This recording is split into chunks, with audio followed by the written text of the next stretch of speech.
What's up, ladies and gentlemen? Today we're going to be talking about a story, alright? It's about the first time I done Xanax in Japan. It's an interesting story. I'm actually going to touch on it like a little more because I've done it a couple times in Japan. Like, I've never done it outside of Japan. But, before I get into this video, go use my code in Poshmark. Get 70% off your first purchase. Link in the description below. Go get you some new clothes. I don't know if they're still doing it because of this whole Corona shit, dude. I'm gonna do a video on that soon too. My situation with this whole Corona shit, dude. I'm struggling, bro. I'm getting no weed.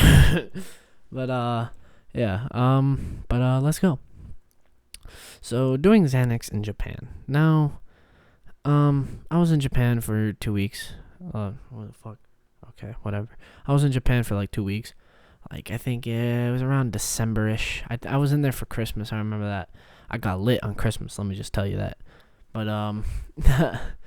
I think it was the plane ride there, dude. My grandpa kept telling me, like, because when I'm on a plane, especially for 15 hours, because that's how long I was on that plane, 15 hours. When I'm on a plane for 15 hours, my ass starts to hurt, dude. And, I start to complain, and he knows this. So I think like 5 hours into the plane ride, I was watching Naruto, the anime. Yes, I know I'm a fucking loser. But I was watching Naruto, and I started to complain. I remember this. I started to complain, and my grandpa was like, "Oh my God, you're already starting." I remember he told me, "You're already starting, kid." And he goes into his like little baggie. I guess he had prescription Xanax. So that's how I know these were real. And he pulls one out, and there was like a yellowish kind of bar. And he gives me the whole bar, bro. He gives me the whole bar.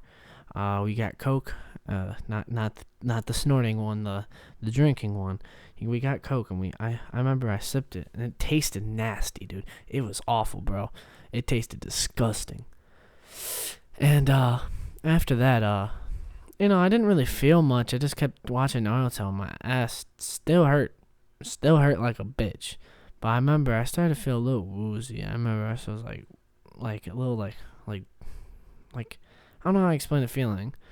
Like how you're like drunk. Yeah, I was actually drunk recently, but yeah, like a little drunk, like a little like slurish kind of, like a little drowsy, and I didn't really think much of it, and then all of a sudden I black out. How I know I blacked out? Because I woke up, and I saw like the end of the season of Naruto. That's how I knew. I was like, oh fuck, I blacked out.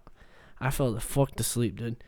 And I remember I felt like this the whole plane ride back. Like, we landed. I remember we woke up right when we landed in Tokyo. Because what we did was we got a plane to Tokyo and then went to Okinawa.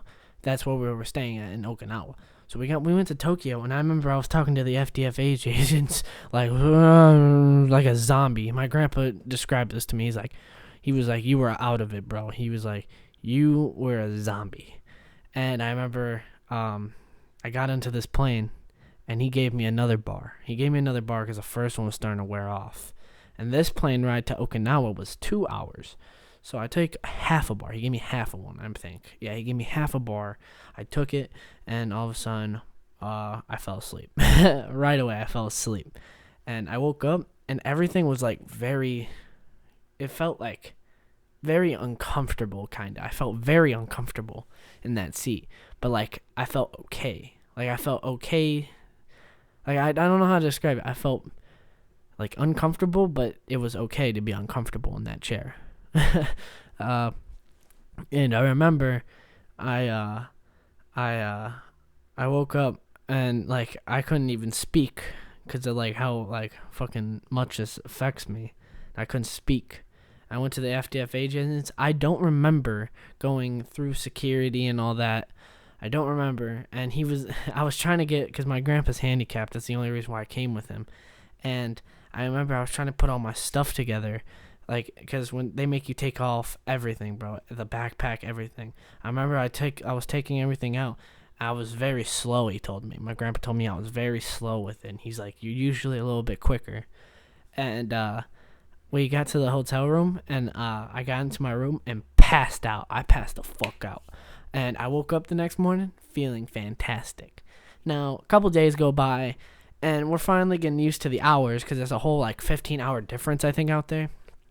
And I got used to the hours, and this is when I enjoyed the high. So we were walking around, and I'm a bigger dude. I weigh 243 pounds. I'm a bigger guy.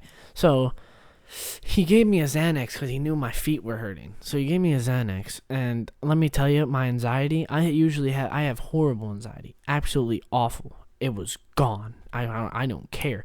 I went to not having a self-esteem to having a self-esteem in a matter of seconds.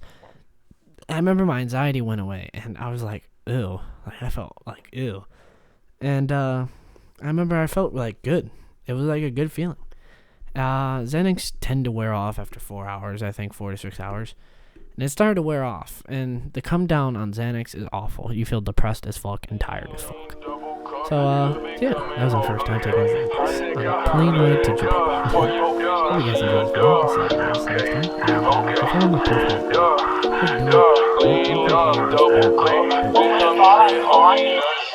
I don't want friends on my Audi. Smoking on booth and it's my weed. I check the dicks like I'm Mari. Sorry, bitch, I don't say sorry.